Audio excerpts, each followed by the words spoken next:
Hi everyone, welcome to episode 36 of Wool and Spinning. My name is Rachel and I can be found pretty much everywhere as well for pearls. It is Friday, September 9th, 2016, and I'm coming to you from just outside of Vancouver, British Columbia. I live with my husband, our two kids, and our two dogs, so the house is a little bit crazy this morning. I'm hoping that it'll be quiet for recording, but there may be some background noise, so I'm sorry in advance. I hope that the end of the first couple of weeks of school for people have been going well. James actually goes on Monday, so we have one last weekend of freedom and then he's kind of back into a regular routine. He only goes 3 days a week for a couple of hours. He's only just 4, but it's still sort of a nice to have that routine for him throughout the year. And the other moms that go to the preschool, they're really, really nice and I really like them. So it's nice to visit in the hallway and have coffee while the kids are in school sometimes.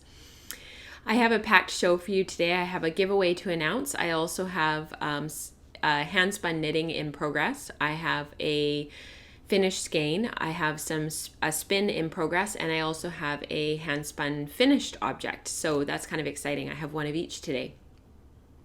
I also have a new spin along to announce that I will talk about at the end, sort of in the show, because it goes with something that I've been working on. And I hope that you enjoy the show. So let me start off with the giveaway. As you know, it's the second week of the month. So this is the second Friday of the month, sorry. So the second show of the month, I give away a mug that says Wool and Spinning and has some graphics on it. For those of you who've been with me for the last couple of months, you know about this. Anybody who subscribes on the patreon.com/wellforpearls page for as $3 or more, pledges $3 or more a month, is entered to win a monthly mug drawing. So this month it went to number 13, which is Anita in the UK. So congratulations, Anita. It's already in the mail to you, as is all of the fiber for the Fiber Club. So those of you who are in Fiber Club, you can be expecting a shipment in the next probably in the next week. It's all on its way. So congratulations to Anita. And that happens on the second Friday of every month for anybody who pledged $3 or more through Patreon to support the show. So thank you so much to everybody who has. All right, so I have some hand spun knitting, like I mentioned. This is Lemongrass by Joji Locatelli. I have made massive progress on it. I'm hoping that you'll be able to see this graphic, but basically this is what it looks like. So this is a poncho style pullover that buttons under the arms and has a turtleneck. I'm going to make the turtleneck a little bit bigger than what Joji has in the pattern and what she calls for in the pattern. But basically it's a sort of shapeless, boxy poncho style. And she recommends wearing it with 7 or 8 inches of positive ease. So on my shape and on my body, I'm a true hourglass. And when I have a lot of bulk up top, it makes me look even sort of bigger up top. So I like to have a more fitted yoke. And then I don't mind having the positive ease throughout the rest of it. So that's what I did. So this was a 3-ply woolen spun yarn that was a local crossbreed. For those who've been with me for a while, you'll remember about this yarn. I spun it during Tour de Fleece, but I did most of the spinning actually in June. And so last week I was down, I think I was just finished down into the front, and I had finished the yoke and I was just sort of coming down the front of the sweater. So the front is actually finished and the cabling down the front just ended up looking awesome in the 3-ply yarn. And I've actually already finished the button band and put in the buttonholes. In the pattern it calls for 2 buttonholes, and I actually put in 4 because I felt like it would work a little bit better with the size of buttons that I have in my stash that I want to use. And so that is finished, the front. And then the back is finished, and I have actually already picked up for the button band, and this will be just straight rib 2x2 and no buttonholes, obviously, because it's the back. And then actually the nice thing is, while I'm knitting the sleeves, I'll be able to button the front and the back together and sort of keep it out of the way. So I am looking forward to that. I had mentioned last week that I was worried that I was running out of yarn, and I have enough to finish the sleeves. I have 2 skeins left, so this skein will be for the rest of the button band on the back. and then I have enough for the sleeves. So I wasn't too far off in my calculations. I do need to ply the last little bit of the bobbins that I have, and that will be the turtleneck. So I have the singles all spun, but I hadn't plied because I had been saving those singles to hopefully ply as a 2-ply to go with a shawl that I would like to do. So I'll just have to spin more of the fiber. I do have more left, and that's what I'll do. So I will ply that up into a 3-ply, get that finished. I need to wash it and set it and everything, and then I'll be able to do the turtleneck when I finish the sleeves. So that isn't too far off from being finished, which is kind of exciting.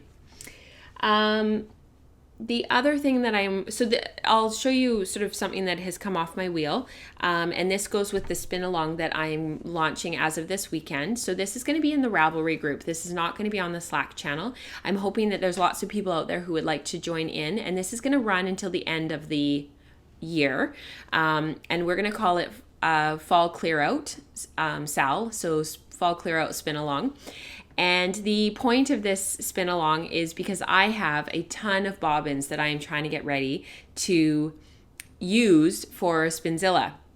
So for those of you who don't know what Spinzilla is, it's put on by the International Needle Arts Association, TNNA, and they sponsor every year a big monster event called Spinzilla. And the idea is that over 7 days, for as much as you possibly can throughout the week, you spin a monster mile. So I am team captain for Team Sweet Georgia here in Vancouver, and we are going to be having some spin-ins in the studio and doing some fun stuff together. So it's a really fun event. It's very community building, community based. It's $10 to register, whether you're registering on a team or if you are going to spin rogue.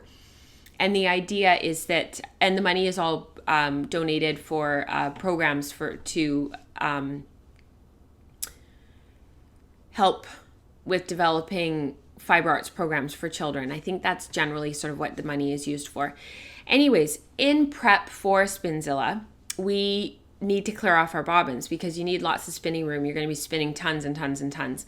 So this was my Kramer Yarns Merino Alpaca roving that I was given by them back in the spring to review. That's done. I spindle spun a 3-ply, which I talked about on the show back in June, maybe May. Anyways, I've got these 2 bobbins that I had that were chocker block full. They were my shacked bobbins, and they fit a lot of singles for those of you who have shacked wheels.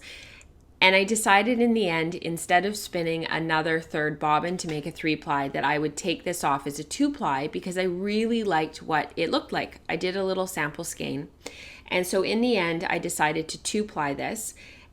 I am really happy with the results, and I have a whole other skein that's just as big as this one. This is over 400 yards that I'm still working my way through plying. So anything that's on your wheels, anything that you're trying to ply, anything that you're trying to finish the singles of, it needs to be a project that you've already started, but the idea is that you're clearing off your bobbins. So something as of Friday, September 9th, or a few projects, I've got a few things that I need to clear off my bobbins. Anything that you've already started that you want to get through and get finished by the end of the year will qualify for the fall clear out. So this was my first bobbin of my first skein that I was able to skein from that, and I have the second one going. So this is actually the yarn that I want to use for the shawl that I just mentioned, that with the crossbreed. So what I'm actually going to do is I'm going to finish spinning this 3-ply, and then the rest of the fiber is actually going to be used for a 2-ply that will match this 2-ply in weight and grist. And I'm going to dump the Kramer yarns. This was rose gray. If you look on the website, there's a whole bunch of different colors, and they're all natural colors. And this particular one is rose gray. And I'm going to dump it into a dye pot of either cochineal or logwood. I haven't decided which because I love the purple of logwood, but I love the red of cochineal with quite a significant depth of shade. And see what that comes out as. I'll do a test skein first before I decide what I'm going to do. I have enough yardage that I don't have to worry, and I have lots of fiber, so I don't have to worry about not having enough yarn if I take off a sample skein. And I'm going to naturally over dye this so that it'll be kind of a gray undertone, which I just love. That's one of my favorite effects with dyeing and mixed fiber. And then this will be a natural. And I'm thinking about a Hap by Gudrun Johnston that is a big square with an outer edge that's striped, and this will be the contrasting color for the stripe. So I can't remember what that pattern is called. It's one of her really well-known Haps, but that's my plan with this. So the fall clear out is going to be starting this weekend, and I hope that you'll join us. And that's in the Ravelry group, and that will be going on throughout till the end of the year. I also find as we approach holidays and we approach, Christmas, Thanksgiving, any other major holidays that people celebrate throughout the fall, that Thanksgiving, that are time off from work and time off from sort of the routine of the fall. That's often when you see people, I'm going to spin up this project this weekend. I'm so excited, but oh wait, my bobbins aren't free. So this is an opportunity to get those bobbins free so that when you have a bit of time off this winter, and you want some rest and relaxation, you have an opportunity to work on those projects that you really want to work on. So that's sort of the purpose of this. So check that out in the Ravelry group, and I hope that you'll join us. The other thing that I have is I showed you last week this sample skein of West Coast Color. It's a 2-ply that I spun for my sample, and this is her PMS base, which is Polworth, Mohair, and Silk. I can't remember what the percentages are, but it's yearling mohair, and I think it's only like 15% or something. It has a lovely halo. This particular colorway is very gray. It has lovely dark grays, charcoals, rosy purples, reddy purples, grape wines, and there's even some crazy yellow thrown in there, which I really love for contrast because it creates a lot of depth in the yarn and an overall feeling of gray. So this was the fiber. These are my last 2 bumps, and I'm actually spinning this up. This is the first 4 ounces. I had 8 ounces to spin, and this is the first 4 ounces that are done. I did this in one evening, and you might think that I'm crazy and I must have stayed up all night. It actually was quite fast, and the reason is because the singles are fingering weight. I'm really torn now about leaving these as singles or plying it as a 2-ply, which was my original plan. And the reason is because the singles came out a little bit thicker than what I was planning. And the reason for that is because this was my first go round with my spinning wheel that I just received, which is the Spinolution Mach 3. And I received it as part of my dealership commitments, and it came last week, and it was really exciting. The kids were just over the moon. They were playing with it for quite a long time, just treadling on it and trying the brake, and because there's brakes on the wheel, and just having a really good time. And it's a tough enough wheel that I didn't mind them playing with it for a while. And this is an 8-ounce bobbin, so you can see how much these hold, which is pretty amazing. It's going to be a demo wheel for me, and I'm going to use it mostly for showing, giving people an opportunity to really experience what a Spinolution is all about, because it sort of gives you a whole gamut of, getting a general feel for what it's all about. So this is the 8-ounce bobbin. I actually was able to purchase the 16-ounce package, so I have a whole separate flyer package that came with the wheel, along with the 8-ounce package that's 16-ounce bobbins, and I'm hoping that they're going to be really great for plying, because after I sold my Hanson mini spinner, I haven't really had a wheel that has taken the place of that flyer, that size of bobbin that worked really well for me. So I'm hoping that the 16-ounce bobbin sort of fill that hole that I was really feeling. So that is the first bobbin done, and the second bobbin will have the other 4 ounces on it, and I just need to work my way through these 2 bumps and then I'm done. So that's really exciting. Like I said, I don't know what I'm going to do with it, if I'm going to 2-ply it or if I'm going to leave it as singles. At this point, I'm really torn, and I think I might actually do a little sample skein to see what I want, because I was playing with the ratios and I was going back and forth, and I was putting too much twist into it in places and not enough twist in places. It's not going to be a super even yarn, and it's not going to be a super, I think it's going to be balanced in the end, but when I'm plying, there's probably going to be places where the singles are over twisted, because you're just getting used to a new wheel and you're sort of playing with it a little bit and sort of getting a feel for it. So they're not the best yarns that come off those first couple of skeins that you spin on a brand new wheel. The wheel also needs a chance to get broken in. It needs to get kind of lubricated up and just get moving, and it takes time to sort of have that relationship built with a wheel. So I'm not sure what I'm going to do with this skein. I might just two-ply it, and then my original plan was to knit quite a big shawl out of it. I think I might still do that, but I'll do it on big needles as well. So it'll even out the yarn by knitting it on big needles. You won't see the inconsistencies once it's in the knitted fabric. So I think that's what I'm going to do. Beatka of Hedgehog Fibers. If anybody reads her blogs or follows along with her projects that she makes, she tends to use enormous needles with fingering weight yarn, and she gets these absolutely gigantic shawls that are just huge. They're like blankets, but really gauzy and thin because she uses such lightweight yarn with her shawls. And I might do something like that with this yarn, just so that it's gauzy and big and open, and you'll be able to see the color, and it'll even out the inconsistencies of sort of the semi-sport, semi-DK, semi-worsted weight that I end up getting, because it will be inconsistent. So that's what I'm thinking about doing.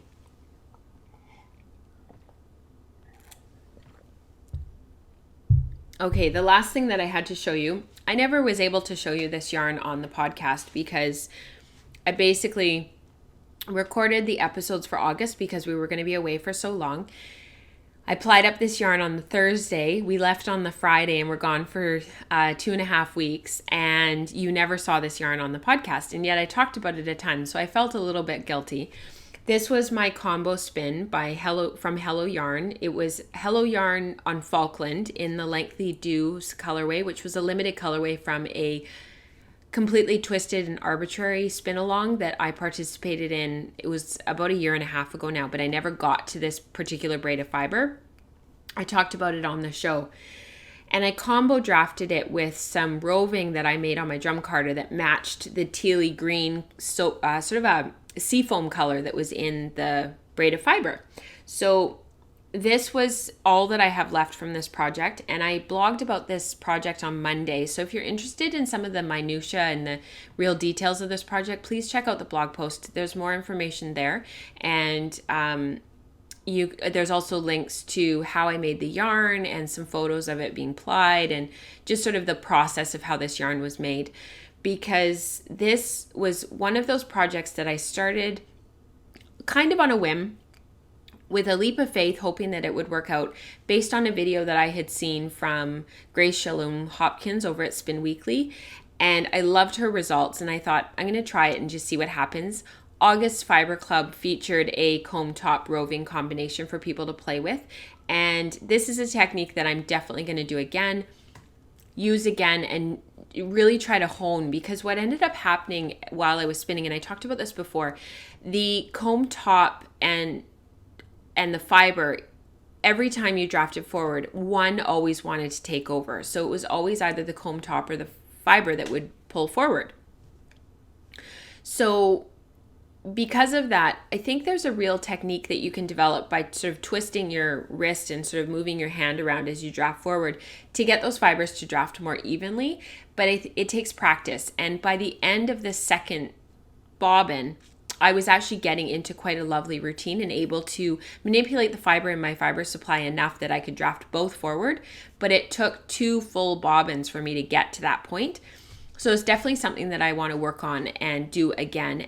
I was talking about doing that combo spin of the Ancient Arts, but I'm actually going to spin 2 separate yarns and then use them in a striped shawl. I know which shawl I want to do. And the reason for that is actually because the marling in the skein was just a little bit too much for me to cope with. It was just too much. So I'm going to spin them as 2 separate yarns. So in the meantime, I'm going to see if I can look through my stash and find something that I can do this technique with again, and maybe actually work on it through Spinzilla. So you want to see the finished shawl? This is Paris Toujours by Isabel Kramer. And it came out just perfect. It really features the yarn quite well. I actually haven't blocked this yet, and it's all garter stitch. And of course, this is mostly Falkland and Merino. So the need to block it, I mean, it would look really nice once it's blocked and kind of stretched out. It's not going to hold its block really well, because if it gets damp, or if we're out in the elements and there's a dew or there's a moisture in the air, it's going to sort of start to spring back because of all the crimp in the Merino and the Falkland. But I am going to sort of give it a light blocking. But I just love how the yarn ended up coming out. There is some natural striping that happened, but it doesn't take away from the stitch pattern, and the stitch pattern doesn't take away from the yarn. So it ended up turning out really, really quite nicely. It's sort of more of a scarf than a shawl, and it wears sort of like a scarf. My plan is actually to wear it like this, sort of wrapped around me under my rain jacket. So that's sort of how I plan to wear it. More like a scarf, mostly because it's warm and it's soft and it's lovely against my skin, and I'll be able to wear it under my rain jacket. And then when I get somewhere, I'll probably take it off because it's going to be really quite warm. So that is how this turned out. I didn't really make any modifications, and for the most part, I sort of just knit to pattern, which is really unusual for me. So it was nice because it was sort of mindless. I cast this on as we left our driveway on the Friday, and I actually cast it off the following Friday. So it took me 8 days. And actually what was the most painful was the garter stitch section, because it's quite long. I wanted to use up all of the yarn, so I did add some extra garter stitch rows, and it just felt like it was going on and on and on. And we were doing a big drive that day, and I worked on it pretty much the whole time we were driving, other than when we stopped for lunch. So, and Mike said, I'll just keep driving if you want so you can finish it. And I said, no, it's okay, I'll get it done. And I did. I was here when we started driving, and I cast off about half an hour before we got where we were going. So that was really good. So I was really happy with how that turned out. And if you would like more information or want to know more about the yarn or anything like that, I will link in the show notes at wellforpearls.com to that blog post that I posted on Monday. And if you follow me on Instagram, you would have seen a photo of it as well. I think that's everything for this week. I hope that the kids haven't made too much noise. Have a wonderful weekend. I will see you next week. Happy spinning. Bye, everyone.